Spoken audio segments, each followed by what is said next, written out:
Hi යාළුවනේ ඉතින් ආවට කමද අලුත් වීඩියෝ එකක් අලුත් දවසක් ඉතින් මාත් එක්ක subscribe කරලා එකතුන යාළුවාලා හැමෝටම ගොඩාක් ස්තුතියි මගේ channel එකට like කරලා comment දාන ඔයාලට ගොඩාක් ස්තුතියි එහෙනම් ඉතින් අද බලමු මොකක්ද අද වීඩියෝ එක කියලා ඉතින් අද අපි කතා කරන්නේ ringworms කියන එක ගැන එහෙම නැත්නම් ගොඩාක් කලාවට ඔයාලා දැක්කලා ඇති සමහර අයට ඇති අපේ හිසේ ඇතිවන නැත්නම් අපේ ස්කල්ප් එකේ තියෙන රවුමක් වගේ කොණ්ඩේ වැටෙන තැන්. ඔයාලට ඒක හරියටම පේන්නේ මෙන්න මේ වගේ චූටි ඩොට්ස් තියෙනවා කොණ්ඩේ වැටිච්ච තැන. ඔයාලා හිතනවාද ringworms ගහම මේකට පණුව හා සම්බන්ධ යමක් තියෙනවද කියලා? එහෙම දෙයක් නැහැ. පණුවට කිසිම සම්බන්ධයක් නැහැ මේකේ. මේකේ නම ringworms කියලා කිව්වට. ඔර්පිනුති මේක තනිකරම සර්කල් එකක් හරියටම රවුමක්. ඉතින් මේකේ අර චූටි චූටි ඩොට්ස් තියෙන්නේ කොණ්ඩේ වැටිච්ච තැන.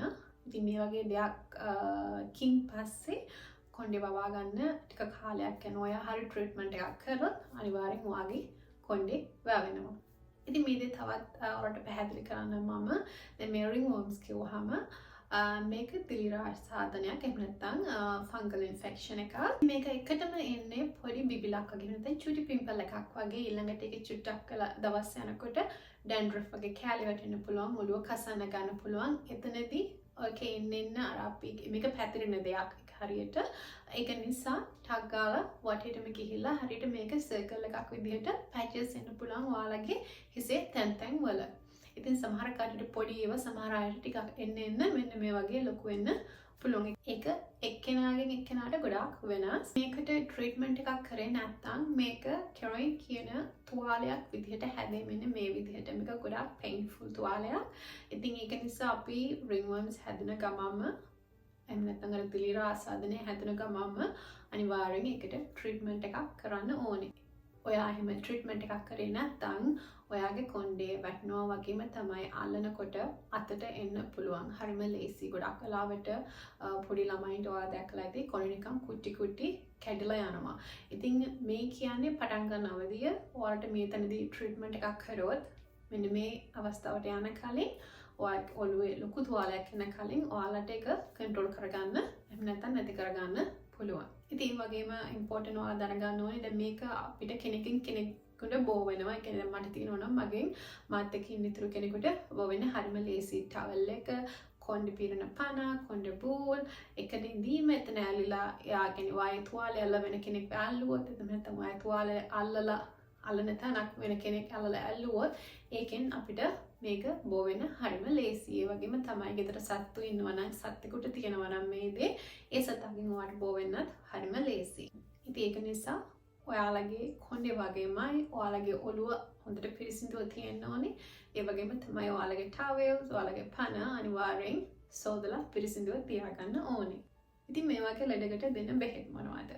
මේවට ගොඩක් කලාවට ඔයාලට දෙන්නේ ඇන්ටිෆංගල් මෙඩිකේෂන්. ඉතින් ඒ වගේ දෙයකින් තමයි ඔයාලට මේක පැතිරීම ඒ වගේම තමයි මේ දේ නැති කරගන්න උදව් කරන්නේ. මේක මාස 3ක් වගේ අතර කාලයක් තුළ ඔයා මේ මෙඩිසින් යූස් කරන්න ඕනේ.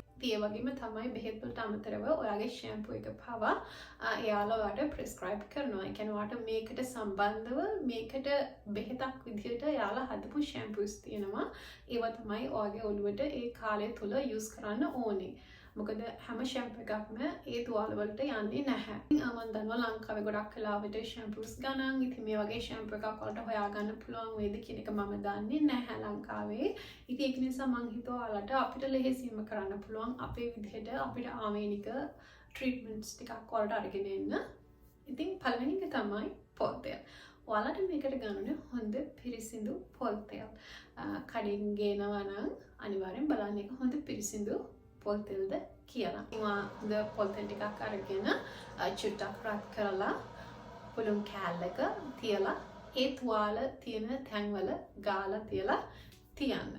ඉතින් මේක ගොඩක් හොඳයි. හැබැයි මතක තියාගන්න ඔයාලා මේකට ගන්නේ හොඳ පිරිසිදු ඔරිජිනල් පොල් තෙල් විතරයි. දෙවෙනි ඉන්ග්‍රීඩියන්ට් එක තමයි කහ. මේකට ඔයාලට ඕනේ අමු කහ. කඩෙන් ගෙන කහ කුඩු ගොඩක් කලාවට ඔරිජිනල් කහ කුඩු නෙමෙයි.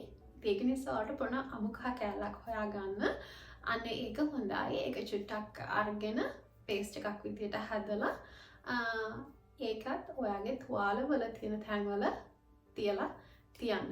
හැබැයි ඔයා කහ ට්‍රීට්මන්ට් එක කරනවා නම් අනිවාර්යෙන් මතක තියාගන්න දවසට 3 සැරයක් ඒ තුවාලවල ඒ කහ කෑල්ල ගන්න ඕනේ. ඒ කියන්නේ කහ එක අරගෙන චුට්ටක් පේස්ට් එකක් විදිහට හදලා ඒ තුවාල තියෙන තැන්වල ගන්න. තුන්වෙනි එක තමයි සේර තෙල්.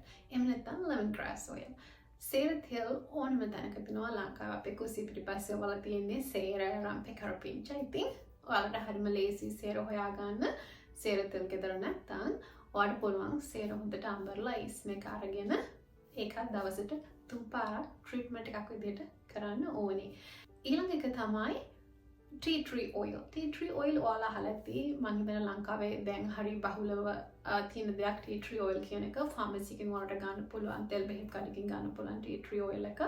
පිරිසිදු tea tree oil එක ගොඩක් strong. ඒක නිසා චූට්ටක් අරගෙන කොටන් කෑල්ලක පොඟවලා ඒ තුවාල තියෙන තැන් වලට තියලා තියන්න දවසට 2 පාරක්. ඊට වැඩි ගන්න යන්න එපා. මොකද tea tree oil ගොඩක් strong. දවසට 2 පාරක් විතරක් ඒ තුවාල තියෙන තැන් වල ගන්න. ඊළඟ එක එහෙම නැත්නම් අන්තිම දේ තමයි සුදුලුණු. සුදුලුණු අරගෙන හොඳට අඹරලා ඉස්ම විදිහට අරගෙන ඔයාගේ ඒ කොණ්ඩ වැටිච්ච තැන් වල එහෙම නැත්නම් ඒ ringworms ඒ circles තියෙන තැන් වල දවසට 3 පාරක් ගන්න. හැබැයි මතක තියාගන්න හොඳ පිරිසිදුවට මේ දේවල් හදා ගන්න. නැත්නම් නැවතත් බැක්ටීරියා ගිහිල්ලා ඒ තැන් වල ඒ තුවාල ලොකු වෙන්න පුළුවන්. ඉතින් මේ ට්‍රීට්මන්ට් මොන දේ කරත් ඔයාලට දවසින් දෙකකින් රිසල්ට්ස් එන්නේ නැහැ. මතක තියාගන්න ෂැම්පූ එක යූස් කරනකොට සබන් ගන්න එපා. ඔළුවේ ෂැම්පූ එකක් යූස් කරනවා නම් මේක හා සම්බන්ධ ෂැම්පූ එකක් යූස් කරන්න. ටවල් එක ෂෙයා කරන්න එපා. ඔයා යූස් කරන ටවල් එක හැමදාම හොදන්න. ඒ ටවල් එකේ මූණ පේන්න යන්න එපා. නිදා ගන්න කොට උරේ පවන්නලා පොඩ්ඩක් කෙයා කරන්න. ඔයාලට අනිවාර්යෙන් මේකෙන් රිසල්ට් හම්බ වෙනවා. එක ට්‍රීට්මන්ට් එකක් කරන්න ඕකම කරන්න යන්න එපා. ඔයාගේ ට්‍රීට්මන්ට් එකක් තෝරගෙන ඒ ට්‍රීට්මන්ට් එක දිගටම කරන්න. හැබැයි මේක ලොකු තුවාලයක් වෙනකන් ඉන්න එපා. එතනදී ඔයාලට කොණ්ඩේ නැවත වවා ගන්න ලොකු ප්‍රශ්නයක් වෙයි. අනික ඔයාලට හිතෙනවා dandruff කියලා තියෙන්නේ ගොඩක් වලට කියා කරන්න. මොකද අපිට දැන් දිග කොණ්ඩයක් තියෙන කෙනෙක් නම් මම වගේ මගේ ඔළුවේ තුවාලයක් තිබ්බොත් මට තේරෙන්නේ නැහැ. මං හිතුවත් ඒක dandruff කියලා.